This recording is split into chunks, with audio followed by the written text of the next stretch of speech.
प्रेरणास्पद कथाएं YouTube channel पर मैं धनंजय जैन आप सभी का हार्दिक अभिवादन करता हूँ। छोटी सी कहानी डीजे की जुबानी। दोस्तों, एक लालची व्यापारी था।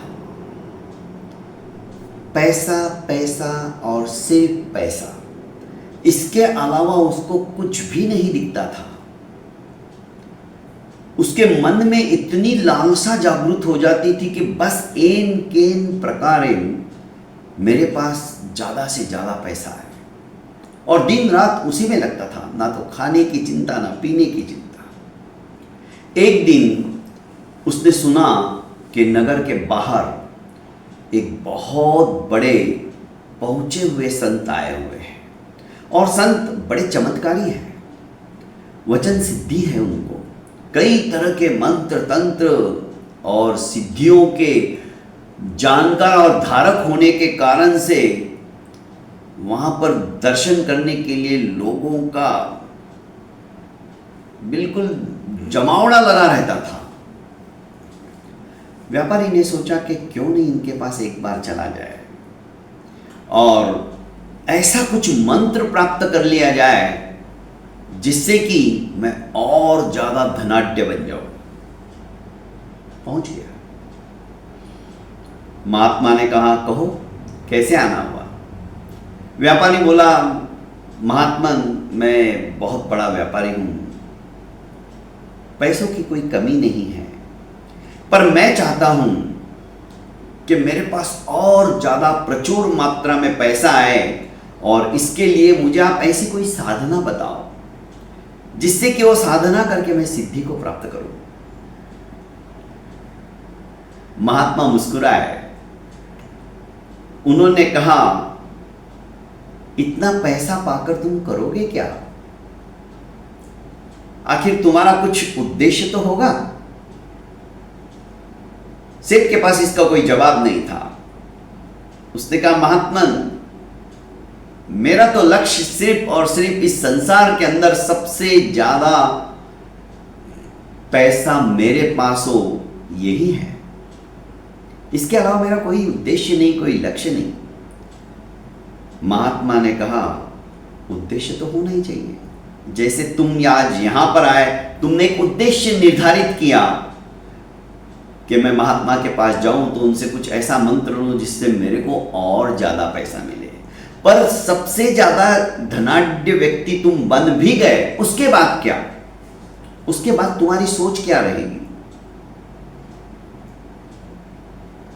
क्योंकि इच्छाओं का तो कभी अंत नहीं है, वे बढ़ती ही चली जाती है।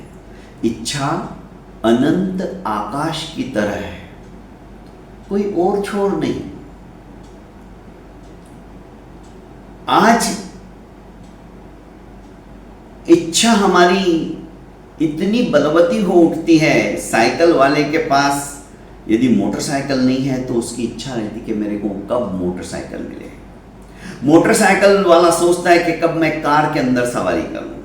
कार वाला मर्सिडीज, BMW जैसे सपने देखने लग जाता है, जो जिसकी की सादी कार है। वो चार्टेड प्लेन का। ऐसी इच्छाएं हमारी अनंत आकाश की तरफ बढ़ती ही चली जाती है, उसका अंत नहीं है। तो क्या पैसा ही सब कुछ है या और भी कुछ है? तुम्हारे परिवार के अंदर कौन है? क्या तुम उनको समय दे पाते हो?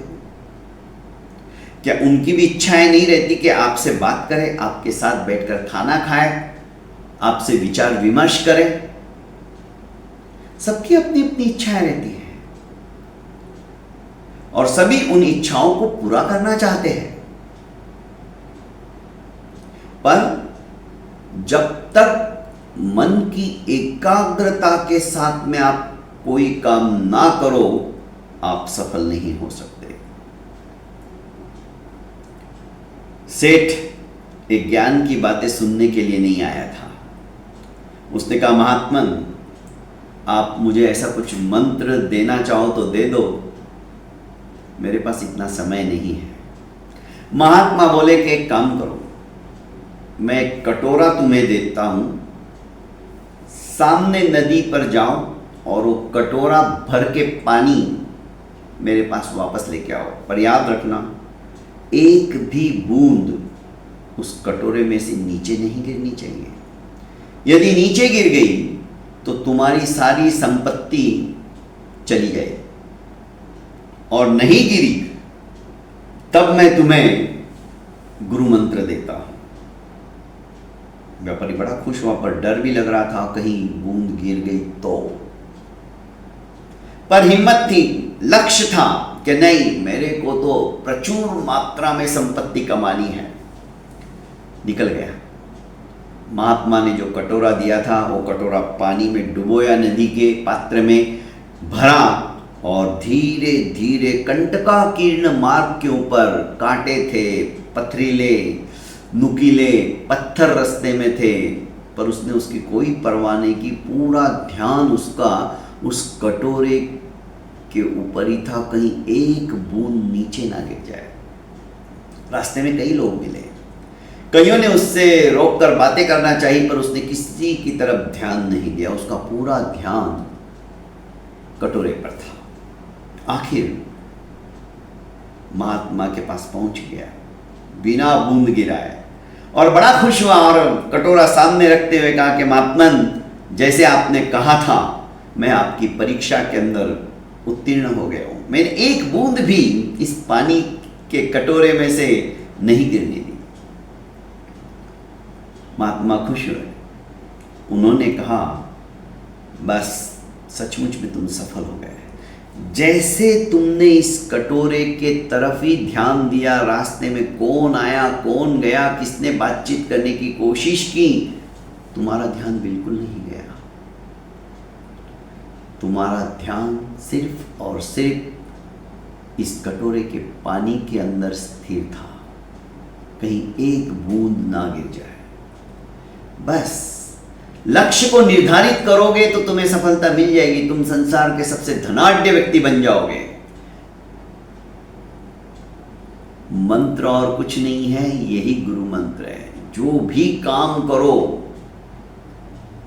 उसके अंदर लग जाओ, पर जो काम तुम करने जा रहे हो, ये पैसा अंततोगत्वा क्या तुम्हारे साथ आएगा? किसके लिए? अब महात्मा ने उपदेश देना शुरू किया। मैं तुम्हें मंत्र देता हूं, संसार से जितना धन तुम कमा सकते हो इस पूरी जिंदगी में, कहीं पे भी हाथ डालोगे तुम्हें सफलता ही मिलेगी। पर इस मंत्र के बाद में मेरी एक बात ध्यान से सुनो। ये अपार संपत्ति, इसके मालिक होने के बावजूद भी तुम खाली हाथ जाने वाले हो। तुम्हारे साथ क्या जाएगा? असली संपत्ति पाना चाहते हो तो सुनो मेरी बात। अब ये सोचने लगा कि असली संपत्ति क्या है? ये द्रव्य संपत्ति है, ये यही रह जाएगी। और भाव संपत्ति जो है, वो जो भावना से होती है, जरूरी नहीं है उसके लिए तुम खर्चा करो, पैसा लगाओ। तुमने अच्छी भावना भी किसी के प्रति व्यक्त कर दी ना, वो भी तुम्हारी सच्ची कमाई है, सच्चा पैसा है।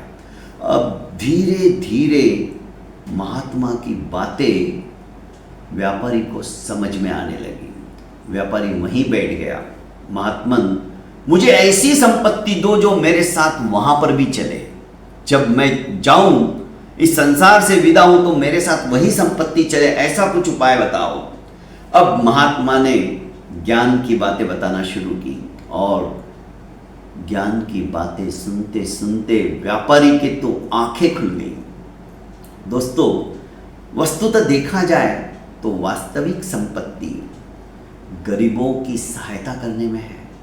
हमारी संपत्ति का सदुपयोग तभी होगा जब हम असहायों की सहायता करेंगे, जब हम किसी पीड़ा से कराहते हुए व्यक्ति की उस कराह को दूर करेंगे। हमारे बस में है कि हम उसका दुख दूर कर सकते हैं, और फिर भी हम नहीं करते हैं, तो हमसे बड़ा निष्ठुर कोई नहीं होगा। ये सब बातें जानकर महात्मा को प्रणाम करते हुए व्यापारी ने कहा कि आज से मैं वो संपत्ति कमाना शुरू कर दूंगा, और सेठ ने अपनी संपत्ति का सदुपयोग करना शुरू कर दिया।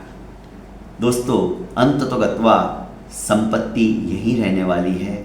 वही संपत्ति एकत्रित करो जिससे कि ऊर्ध्व गति में हमारा जब गमन हो तो हमें कोई दिक्कत ना आने पाए, और वो संपत्ति की बदौलत हम संसार के इस चक्रव्यूह से बाहर निकल जाए।